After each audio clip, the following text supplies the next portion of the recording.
Actually में हमारी class से बेटर आवाज मत करो please.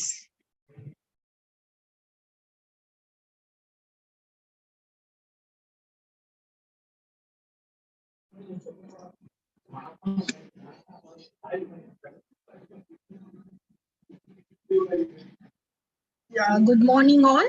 We shall start how the family influences consumer behavior. So today we shall see the different buying roles of a family.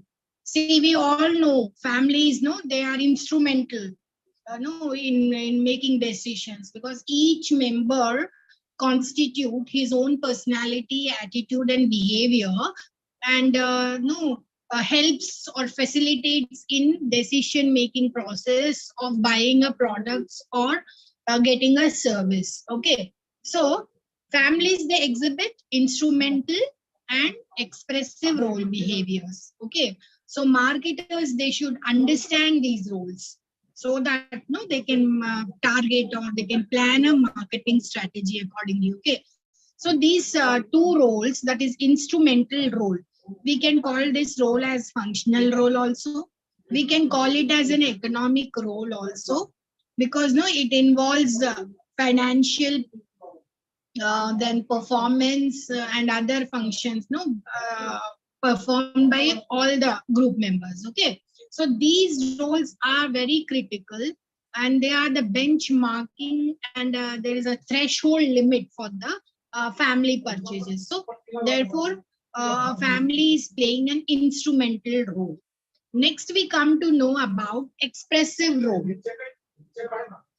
Yeah, expressive roles that involve supporting other family members in the decision making process, because they'll be expressing aesthetics or emotional needs and some family norms. Yeah, what are the norms and culture, so that they can in one way facilitate in making decisions. Okay, so this emotional part, it plays a very decisive role, because they will finalize the brand, which brand they want to choose, and product preference also. So marketing communication need to target these roles. Okay, expressive roles, right?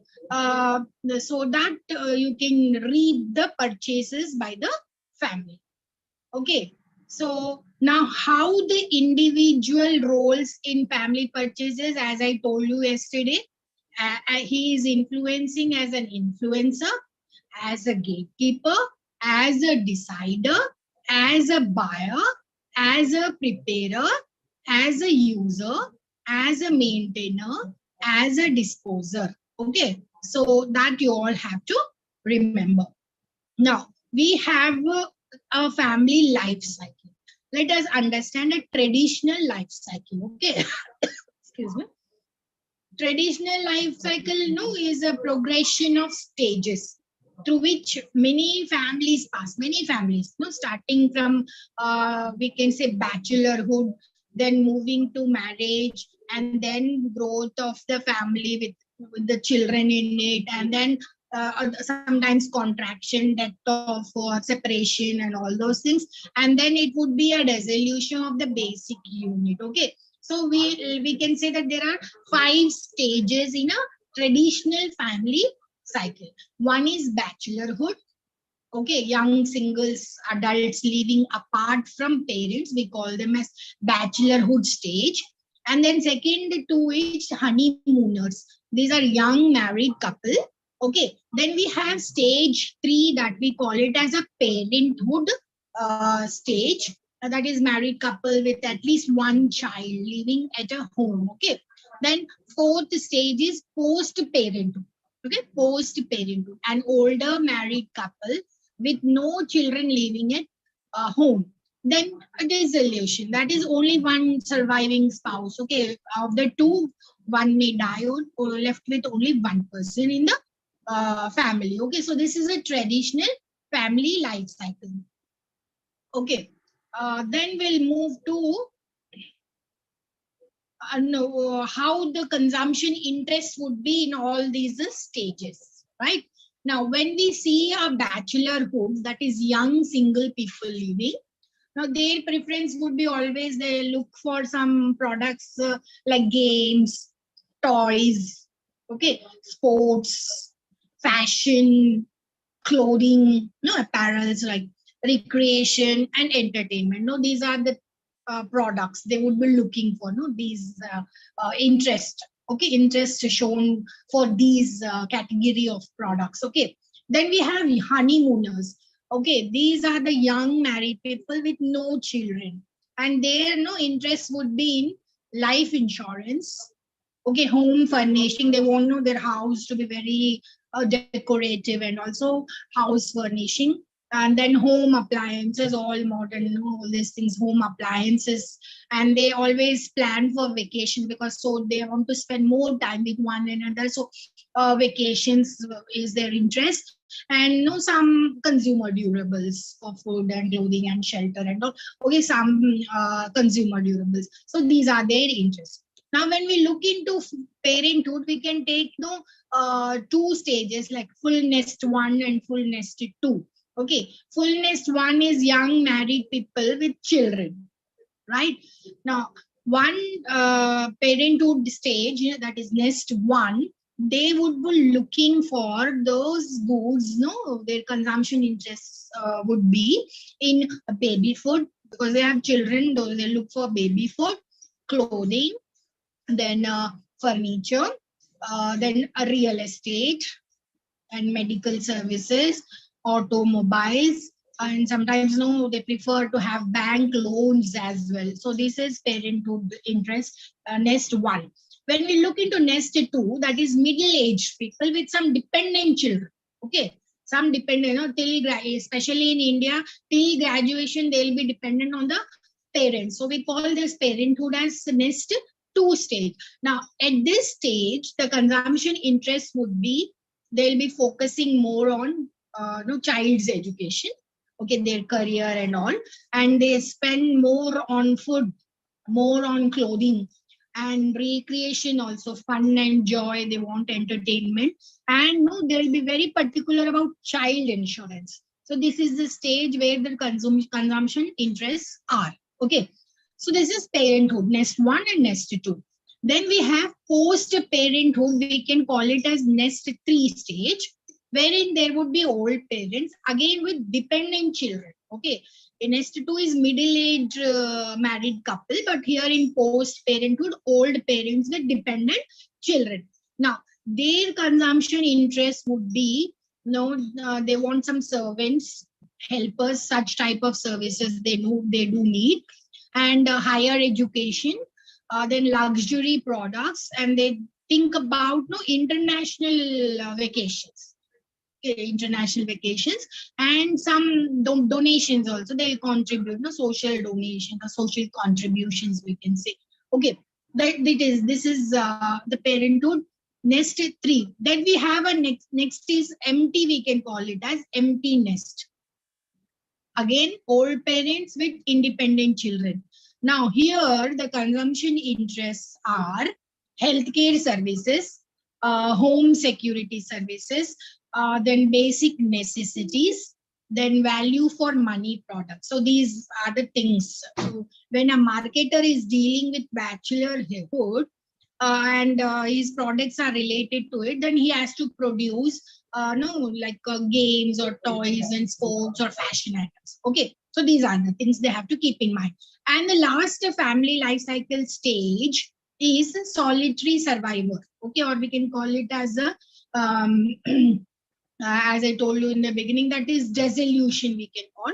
So dissolution stage, or only one survivor is there. Then he is a person with retired singles or sometimes very old person. Now he would be thinking about legal services, and then old age homes, easy to use appliances. So because he will not be physically well-being, and also he will be thinking about appliances which are very easy to use. Okay, and then increased expenses would be on health and security. So these things, consumer interest at different life cycle stages are.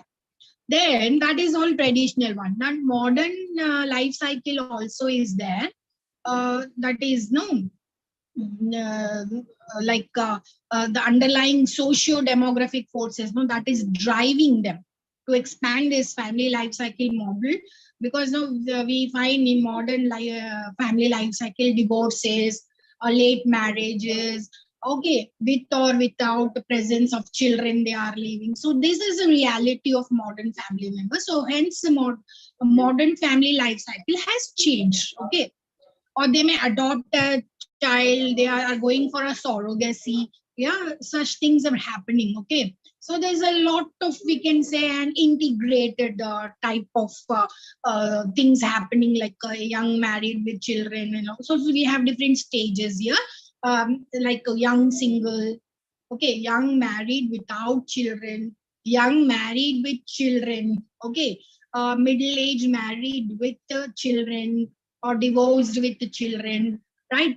Middle age married without dependent children, then older married, older unmarried also. So such kind of things are seen in this modern family life. Okay, say childless couples, one thing. Couples who marry later in life, that is in late 30s they marry, or after 30s they are marrying, because they are more focused on their career. Okay, so even women, they are getting married after 30 years. So more career oriented women and men are there, who are greater occurrence of couples living together. Okay, and you have another concept like living relationships nowadays. Okay, so that is there. Then we have couples who have first child later in life. Okay, first child in 30s or in 40s. Then we'll have another life cycle, no, family life cycle stage is single parent. Okay, high divorce rates are there, about 50%. No, they are contributing to it, to a portion of a single parent household. Then we have a single parent second category, that is young man and women who are having children, but out of wedlock. Okay, they have not gone into a marriage setup, but they live as a single because of the various reasons, right? That is single parent 2 stage. Then we have a single parent 3 stage. They are though unmarried. Okay, they are unmarried, but they adopt a child, Karan Johar and all we see. No, so it's a single parent third category. And we have an extended family also, young single adult children who return home to avoid the expenses of living alone. So while establishing their career, so they come back, they think about the expenses happening when they are living alone, and then they come back to the home. Okay, so divorced daughter or son and grandchildren, they return to home to parents. Frail, elderly parents who move in with children, newly weds, they'll start living with their in-laws. So this is one category. Okay, so next is non-family households. These are again 4 categories: non-family households, unmarried couples, okay, divorced persons, single persons, and widowed persons, right? Unmarried couples, increased acceptance of live-in relationships, or heterosexual or homosexual couples, and other similar unmarried couples. So these are modern family life cycles. So we have to know about this. Okay, they all fall in this category of unmarried couples, right? Then we have a divorced persons, that is, we know children. High divorce rates, they are contributing the dissolution of the households. So before their children are born, and they constitute one segment. We have a single persons, most are young, primary as a result of delaying first marriage. Okay, then widowed persons, most are elderly, so longer life expectancy, especially women, means more than 75 single person households are part of this segment. Okay, now all these family life cycles of a modern era, a marketer should know, because he has to plan a strategy. Suppose if he is dealing with no unmarried couples, some products related to them, then he has to focus on what should be no all the marketing mix, no price, no place where it should be, and promotional, what promotional method he has to use so that he can attract these kind of category of life cycle. Okay, so that is the reason that we have to know the traditional family life cycle as well as modern life cycle. Okay, now how is the consumption pattern in modern families? Okay, see, mostly all households, they status changes. Okay, it may be divorce or temporary retirement, or a death of a spouse, and they have to undergo some spontaneous changes. Immediately they have to shift to their consumption pattern. Okay, so they become very attractive targets for these marketers. Now, for example, divorcee often requires only one former spouse find a new residence, get new telephones, buy new furniture, and perhaps he has to find a new job. Okay, so this is how. So therefore, this marketer has to grab the opportunity of such household status. Okay. Now, what are the marketing merits? Because we are all learning about marketing, so therefore we have to know what are the marketing merits of this either traditional family life cycle or modern life cycle. See, there are two major benefits. One is it provides a technique for the marketers to anticipate the market, okay, and its growth. Okay, market and its growth through market estimation. How? By forecasting the number of person entering into each stage of a cycle in a year. Okay, in a year, bachelorhoods, how many? Parenthood, nest one, nest two, nest three, how many? Single survivor, how many? So like that, if they have the data of this, then they can plan for their product or service. Okay, that is first merit. Second merit is it is providing us an overview of various variables, demographic variable or whatever it is. So it is giving us an overview of the variables which are affecting the entry of a family into different stages of life. Okay, so therefore focus on the demographic patterns and social trends of the people, family life cycle. Okay, and the concept describe the effect of time on a family to different stages on their patterns of consumption and their spending income. Okay, then marketers can decide. Now, how the family is making decisions, right? In marketing and consumer behavior, it is utmost important for a marketer to understand how a family is making decisions, right?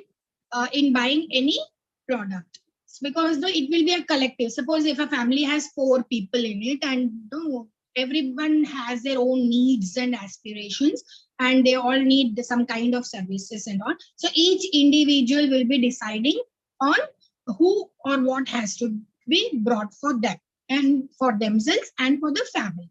Okay, so everybody would be involved. So family decision is nothing but a collective decision by a family. Okay, so when 2 or more members are directly or indirectly involved in that decision making, then we call it as a family decision making. Now, in a dynamic society, family related to duties are constantly changing, isn't it? They are constantly changing. But we have to identify distinct roles in the family decision making process. Now, for example, a family member may be walking down the health drinks. section at a local supermarket. Suppose he's just taking a stroll at a health drinks section of a local supermarket. Then he picks up an interesting new fat-free health drink. This selection does not directly involve the influence of other family members. The individual is the decider, the buyer, and the gatekeeper, and the sole consumer, isn't it? Because from the rack he has seen and he had taken a fat-free health drink. Okay, so he acted as a decider, buyer, gatekeeper, and a sole consumer, right? So products may be consumed by a single family member, consumed or used directly by 2 or more family members, or consumed indirectly by the entire family. Suppose if he has taken from the family pack of a big Coca-Cola and all, then it would be for a family, right? Okay. Now, this is very interesting one. Dynamics of husband-wife decision making in markets, right? See, it's very interesting one. We hear the relative influence of husbands and wives. There we can classify into 4 categories: husband-dominated decisions, wife-dominated decisions, or joint decisions, or autonomous decisions. We'll see husband-dominated decisions. For example, now very key decision related to children's education, or a purchase of house, or a purchase of car. Especially, in these cases, the decision would be made specially by the husband. The final word would be of husband. This is what in almost all the families we do see this. Okay. The second category is wife-dominated decisions. Now, for example, groceries, for example, household expenses, or what kind of clothes should be brought, or what should be made during festival season, what baby food should be brought. Okay, all these things are related to a category wherein wife would be taking a dominant position in taking decisions. Okay, that is one. And now when we take joint decisions, so both husband and wife sit together, they plan what should be done, what the grown-up children should do. Yeah, with regard to their career, or with regard to their job, etc. Yeah, then they sit together and they decide. That is joint decision. Okay. Now, autonomous decisions, so sole decisions, either by husband or by wife, or even children, that comes under autonomous decisions. Now, this in present days have become more in nature, more in number, we can say, because if it is related with jewelry, women would be taking her own decision. Okay, or sometimes leisure clothing and all. So she takes her own decision. A child about his vacation with his friends, he decides on his own, right? And husband, if he wants to go out with his friends, he decides on his own. So this is autonomous decisions. But now today, nowadays, we are seeing another kind of dominated decision, that is children are dominating in making decisions to buy a product or take a service. Okay, now in certain families, children are also playing. For example, small children, they play a key role in selecting their toys, selecting their biscuits, selecting the chocolates and toffees, and even technological dominated products, because modern child is very tech savvy. He knows what is a smartphone and all these things. So therefore, it is his conclusive role in selecting that technological dominated toys or anything. Okay, so children are also playing a vital role. Now, when you take, for example, kids in the supermarkets, okay, with an average of 15 requests, of which half are totally or typically granted by the child, by the mother or the father, whomever the child is going with. Okay, so that you have to understand. Okay, so and what tactics the children will use to influence their parents, Really, it is very interesting. I think almost each mother or father might have gone through these tactics used by children. Okay, they are very clever entities, we can say, or clever people, children, no? Very naughty. Yeah, what tactics they use? Number one, pressure tactics. Yeah, if you might have seen, no, a father and mother, if they are going to an exhibition and if a child likes some toy over there, he sits there and cries and pressurize mummy, papa to buy that, because they feel insulted in the society. You know, some everybody there, they will see, well, okay, a small toy, why these parents are ignoring the request of the child? No, that's a pressure tactics. The child makes demand by using threats or or intimidation to pursue parents to comply with, or to make the request, okay, to buy that product. Okay, that is pressure tactics. Second one is, no, they use upward appeal. Upward appeal, no, the child seeks to persuade by stating that request was approved or supported by an older member of the family, or sometimes teacher, sometimes a family friend, no, who has a higher power than their parents. Grandpa said, please, for me it is good, so buy this, right? So upward appeal, that is second tactics used by children. Third tactics what they use is exchange tactics. Okay, no, they'll say, Papa, I'll just wash your car or scooter and all. In return, I want this. I want you to no, pay my or no, recharge my mobile, right? Something, no, something in exchange. That is exchange tactics. So they use that. Third category. Now, fourth thing, what tactics children use is coalition tactics. Coalition tactics. No, child seeks the aid of others to persuade their parents. They take the help of their friend or sister or aunt or grandma and all, and they try to seek the assistance and then make the wish fulfilled by their parents. Okay, that is a coalition tactics used by children, especially when they go into a supermarket. Then we have integrating tactics. Now here, the child, what he do? He seeks to get parents in a good mood. Okay, he'll just look into how mama is good or not, in a good mood or not. Will my wish, will be favorably accepted by her or father, right? So before asking for a request, they'll see how the mood of the mother and the father is. So that is integrating tactics. Next is rational persuasion. Yeah, rational persuasion is when the child uses some logical arguments. He gives some factual evidences. Okay, this is, no, if I get this, I can do excel in this, so therefore buy me this product. If you get me a laptop, I can do my assignment without going to my friend's house and all. So like that, some logical arguments he does, and he gives us some evidences, some facts to the parents and pursues them to buy that product for him.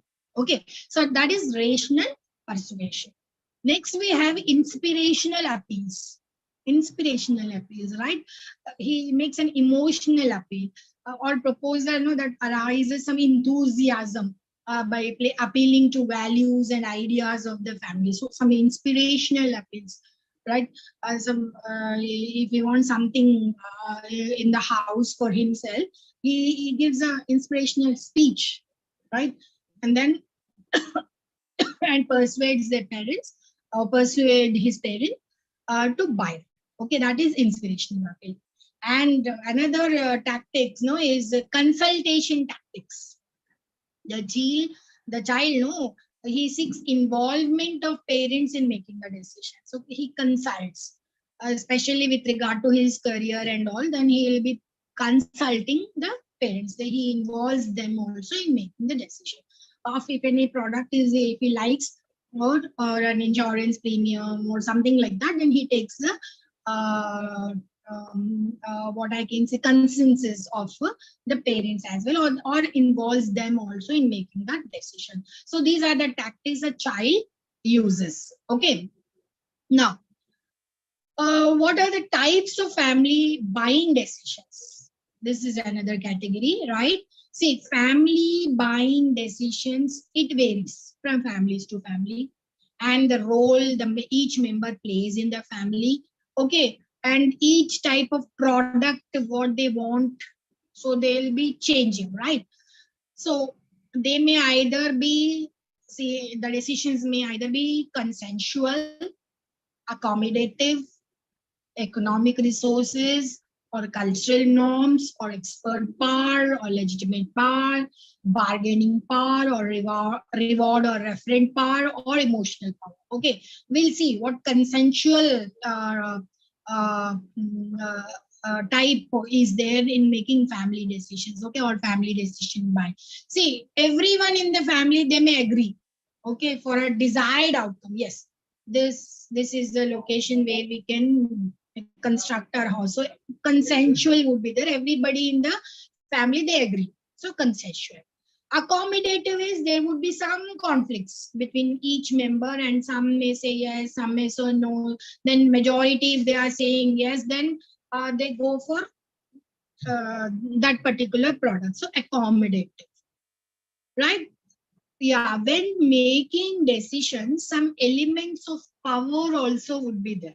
And this power within the family, that comes from economic resources. See, persons having greater economic contribution, they'll have more economic power, isn't it? Suppose the younger child is earning more in a joint family, then his decisions, no, his voice would be heard more than the elder son, because he is not earning more.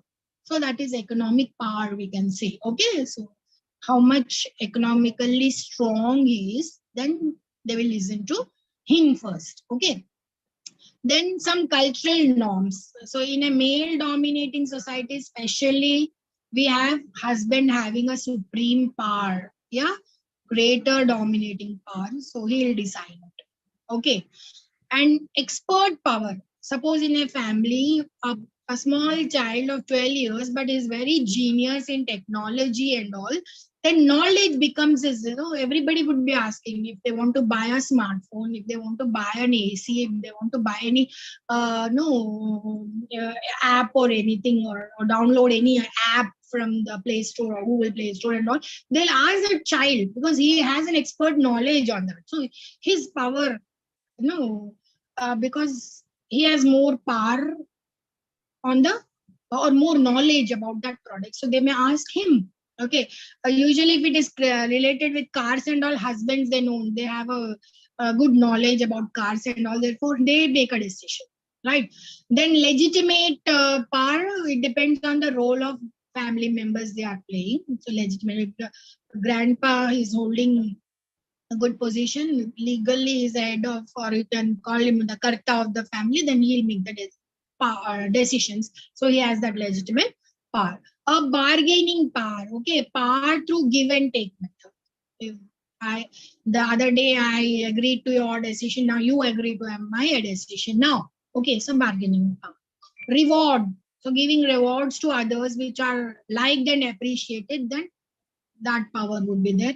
Emotional power, so purchase decisions, they are influenced, they are influenced by emotions, sentiments, feelings of each partner. Okay, so these are how these elements, power elements, are making the family to make decisions for a family, for to buy a product or not. Okay, so these are the things.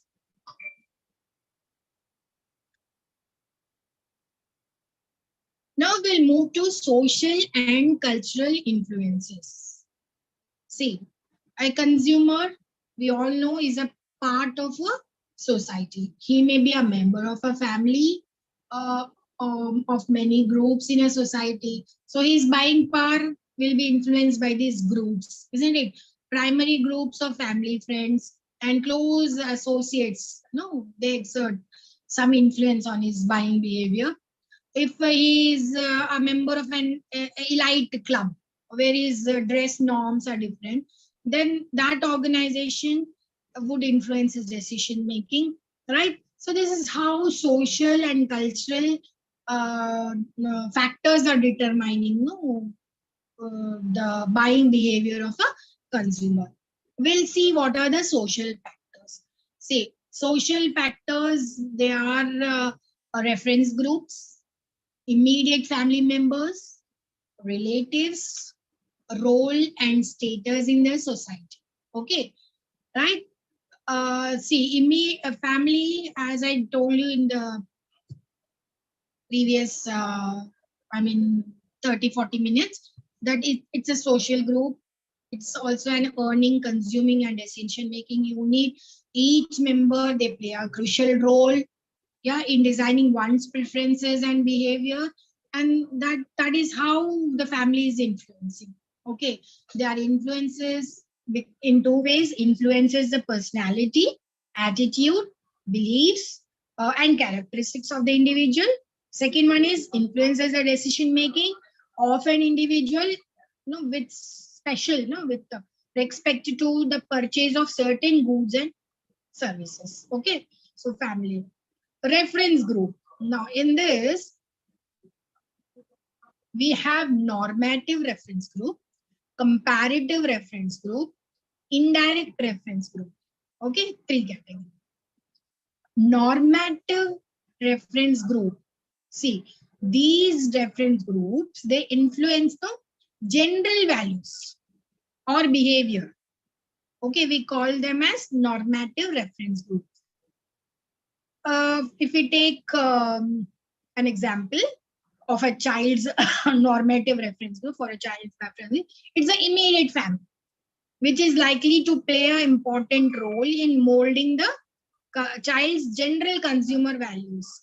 Okay, which foods to select, which are good nutritive food, yeah, appropriate way of dressing on specific occasions, where to shop, what is of good value. Immediately they are taught in the family, and in that child is getting influenced by the immediate family. Okay, so that's a normative reference group.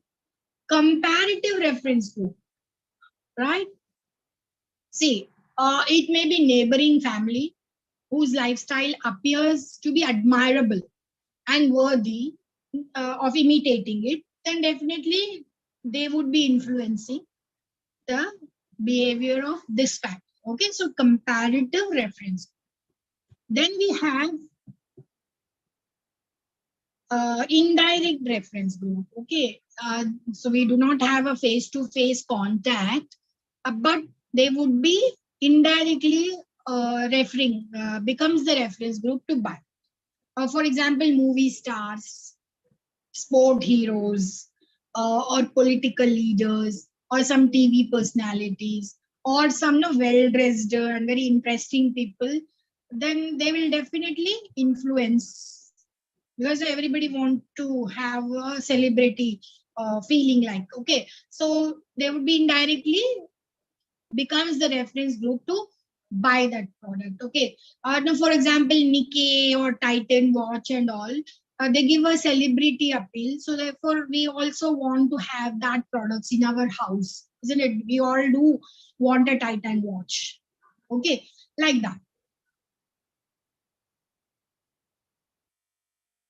Now, when we are talking about different reference groups and all, we have some categories or types. Okay, one is contactual group, aspiration group, disclaimant group, and avoidance group. Okay, see here, contactual group is a group in which person holds membership or has some face-to-face contact, and of whose values, attitudes, and standards he or she approves. Okay, thus a contactual group has a positive influence on individuals' attitudes or behavior. Okay, a contactual group. Okay, because he holds a membership and always have a regular face-to-face contact, and therefore he tries to grasp values, attitudes, and behavior, and accordingly he'll behave. Okay, contact you. And this happens in the family, majorly in a family. The younger brother would learn from the elder brother, right? Sister learns from mother and brothers also, like that. So immediate member in a family, they have a face-to-face contact, and therefore their values, attitudes, and behaviors are same. Okay. Next is aspirational group. No, here he doesn't have any membership and he doesn't have any face-to-face contacts. No, but he wants to be a member. Okay, so it's an aspiration group. Okay, therefore, no, you might have seen a neighbor boy who loves the values and attitudes of your family. He always comes for some reason or for no reason, right? And he tries to become the member of the family, at least in the evenings or in the mornings or in the afternoons, or okay, right? So that he can gain some values and attitudes and behaviors of those person in that family. Okay, so aspirational group. Next is disclaiming group. Disclaim. Okay, this group, they hold membership and they have face-to-face contact, but they disapprove group's values. They disapprove group's values and attitudes and behavior. Okay, they tend to adopt new attitudes, new behaviors that are in opposition to these already existing norms of the group. So they are disclaiming it. Okay. Now, avoidance group. These, they do not have any membership. They do not have face-to-face contact and they disapprove groups' attitudes. Okay. This person, he always tends to adopt attitudes and behavior that are quite opposite to the already existing norms, ethics, behavior, attitudes of that particular group. Okay. Now, what are the factors which are affecting reference group? Right? Yeah, the degree of influence that a reference group, what they exert on individual behavior, no, it depends upon information and experience, credibility, attractiveness, and the power of the reference group, conspicuousness of the product. Okay, so these three things. We'll see what information and experience are. Now, for example, if a medical school student wants to impress his new girlfriend, he may take her to a restaurant that he knows from experience to be good, or to one that has been highly recommended by the local newspapers, dining out guide. Okay, right? If he has neither personal experience nor any information he regards as valid, he may seek the advice of friends or imitate the behavior of others by taking her to a restaurant he knows is frequented by physicians whom he admires. This is information and experience. So what he has done, his own experience he has used, or he has seeked some information about that particular restaurant, and then he has taken his girlfriend over there. Okay. Next is credibility, attractiveness, and power of reference group. Now, for example, when consumers are concerned with obtaining accurate information about a particular quality of a product, what they do, they persuade by those they consider to be worthy and knowledgeable. Okay. Now, another example we'll take the dress habits of a young female attorneys. It may vary depending on her place and role. She may conform to the dress code of her office by wearing conservative business suits by day and drastically alter her mode of dress after work by wearing some more conspicuous flabins, styles, whatever she feels like, right? So that is that. Then we have the third one is conspicuousness of the product. Okay, see, what the potential influence of a reference group is, it varies according to how visually and verbally the product is to others. Okay, a visually conscious or conspicuous product is one that is seen and identified by others and that will stand out and to be noticed. For example, a luxury item or a novelty item. Okay, products that are specially conspicuous and status revealing are new automobile, fashion clothing, home furniture, isn't it? And products that are less conspicuous are canned fruits, laundry soaps. They're less likely to know. And now, when you look for the success of the brand, no, running shoes, brand of a status of running shoes like Reebok. It's a fact that it is really, everybody will spot, okay, oh, you are wearing Reebok. Fine. Okay, that is the distinctive flag symbol on the side of each shoe that is telling or giving you a unique feeling that that person is wearing Reebok shoes. Okay, so that is there.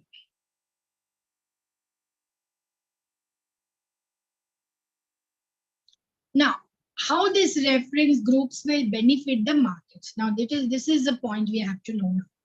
See, reference group, they provide majorly, two benefits to marketers.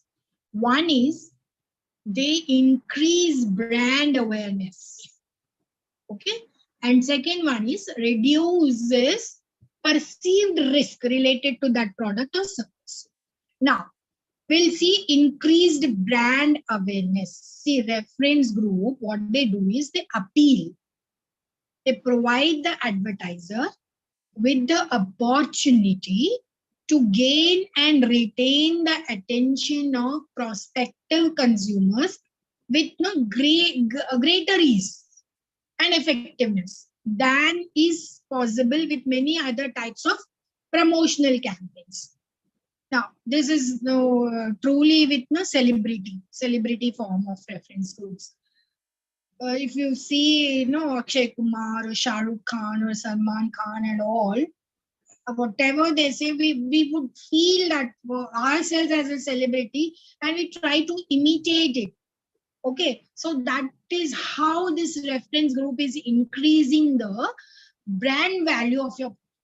Okay, so increased brand awareness by the reference group is helping the marketer to decide, how to project your product more in more number of ways to the ultimate consumers. Okay.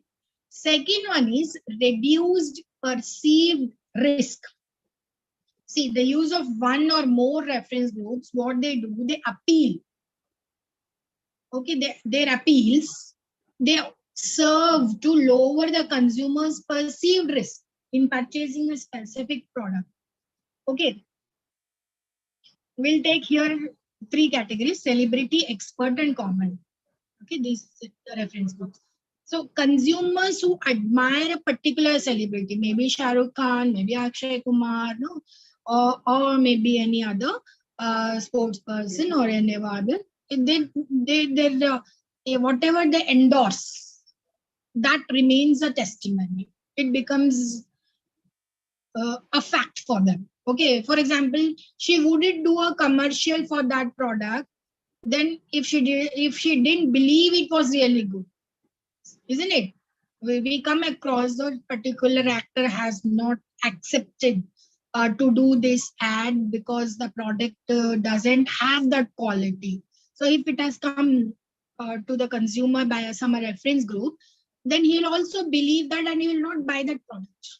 Okay, and if he says so that particular celebrity has known the quality, he experienced himself and he found it as good, so therefore he is doing that advertisement, then that appeal by this reference group reaches to the consumer and he buys. No, he is trying to reduce the risk. Okay, celebrity. Expert. See, when consumers are concerned about the technical aspects of a product, they welcome consumers of an acknowledged and apparent expert. For example, if he says that it works and then it really must work, isn't it? Because the knowledge, he is expert in that knowledge. So that reference is helping you to buy that product. Next is common man. When consumers are worried about how a product will affect them personally, they are likely to be influenced by a common man endorsement or testimonial. Most of the advertisement do not have celebrities. They are picturized based in common man, or sometimes they interview, especially the reviews of the movies. Whoever comes from the theater, they will interview, and that would have an impact. He says if it is good, it's a good. Okay, right. Next, we move to social class. See, social class has a significant impact on consumer behavior. And no, remember that this starts from childhood. Okay. Uh, yeah.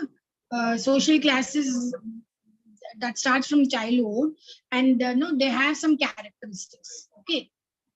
First one is the same social class individuals, they have similar behaviors, including their preferences, like for clothing, for housing, for furniture, for leisure services, for mass media, or for automobiles, whatever it is. They have the same feeling as of the members of his or her same social class. Okay. Usually, SCSTs, BCs, BCA, BCB, BCD, OC, or Brahmin, or Shudras, or what Vaishnav, or Brahmins, or whatever, different. They have similar behaviors with related to clothing, with related to food, with related to leisure times, with related to furniture, right? So that is what is one characteristics we find in social class. Then, depending on the social class to which they belong, people lower or higher positions in the society, they themselves know they'll have a imprint in their minds that these are the people of high status, low status, middle status, or this lower status has become an upper status, or like that impression they bring in. A social class that a person belongs to, it is determined by various or several variables, like the occupation they do, goldsmith, cobbler, or whoever it is, income they earn, the wealth they possess, education they have. It depends on all these categories, right? Now, people can move from one class to another because social mobility is there. Social mobility, what does it mean? It refers to passage of individuals from one social class to another class. It can be upward social mobility, it can be downward social mobility, or sometimes it can be horizontal mobility. Okay, so horizontal mobility, like becoming a nurse instead of a junior school class teacher. Okay, right? One example. Downward mobility, is like um,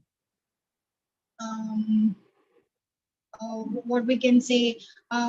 It's not actually desirable, but this pattern is existing, especially, most of the homeless, they have joined the most of the people that have joined in the ranks of homeless, especially in United States. A conservative estimation is done that 6 lakhs Americans are homeless. So it's a downward mobility. Then upward mobility, they tend to improve their positions from time to time. Okay. They'll try to increase their status, their positions, their income, or their wealth, or the education. Okay. So upward mobility.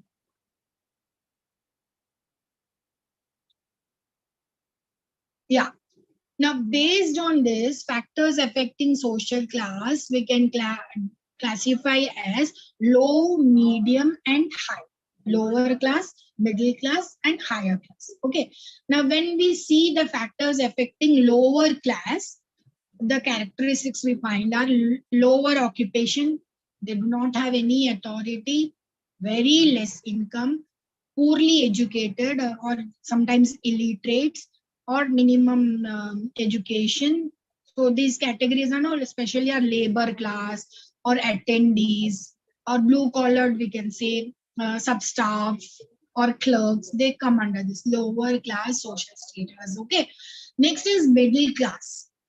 Now, these are people who are graduates or sometimes postgraduates, executives, and managers of companies, and they have some authority, and they are drawing a handsome salary.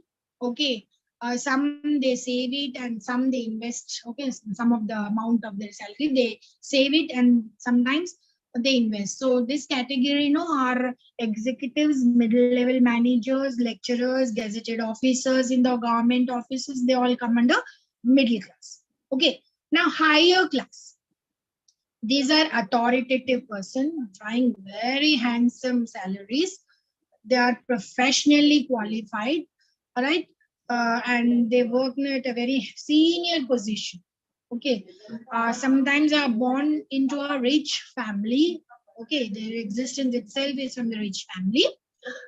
Very good education and all. So, like for example, civil service officers, no IAS, IPS, and all the ministries, office bearers of those ministry, high level, and businessmen, entrepreneurs, political leaders, they all come under higher class. So uh, these are how the segmentation is. We can say two-way classification, rich and poor, or we can say three-way classification like upper class, middle class, and lower class. We have another like six-way classification: higher upper, higher middle, higher lower lower. Okay, like this. Then we have nine-way classification, not just six. We have nine-way classification of social class, like higher upper, lower upper, higher middle, lower middle, higher lower, middle lower, and lower lower. Okay, so these are different categories. So therefore their consumption patterns or differs, yeah, with relation to food or clothing or shelter or luxury products, right, or services they need. So what the marketers have to do when designing the marketing strategy? So they have to use this social stratification. Okay, what they have to do? The marketer should relate the status of the group. Data has to be collected as to whom to target, which social strata they have to target. And third one is they have to position the product according to social strata. If they are dealing with middle class, social class, then they have to position that product to that category of social class. Then what they have to do? They have to develop such a marketing mix of all four P's in a way that suits to the social class. So we'll wind up with a small topic that is sociometrics. Okay, what it is? Sociometrics are nothing but are measures which are used to measure or to assess what various aspects of group members and their interactions. Okay, group members and their interactions. These matrices assess factors, okay, as preferences and attitudes, and they relate to group participation, right? Okay. Sociometric test, what it is? It's a self-report on what? On interpersonal relationships in a group. Why we are doing all these things is to analyze and to develop a graphic representation of what? Of the structure of a group. Okay. This sociometric test, it indicates the status of individual in the group. Okay, status of individual in a group. And it is also an indicator how individuals are viewed by the peer members, by the same group. Okay. So that's why researchers, they measure sociometric status to understand their behaviors and the outcomes. Okay. It's otherwise known as peer status also, sociometric status or peer status. Because no, it is affecting the consumption and shopping behavior, especially in terms of social functions. So therefore, marketers should apply these sociometrics to understand role of individuals, status of individuals in a market segment, and social causality, we can say, or okay, causality or causes. Okay, social causes of consumption behavior. This will help to analyze the behavior, no, or analysis of reflective behavior, their lifestyles, their acceptance in the social group, no, and the impact of no leadership or opinion leadership in the group. It will help to form a better and effective marketing strategy. Okay, so with this, we'll conclude today's class. Thank you for your patience listening. Thank you. If you have any doubts, you can put in the chat box.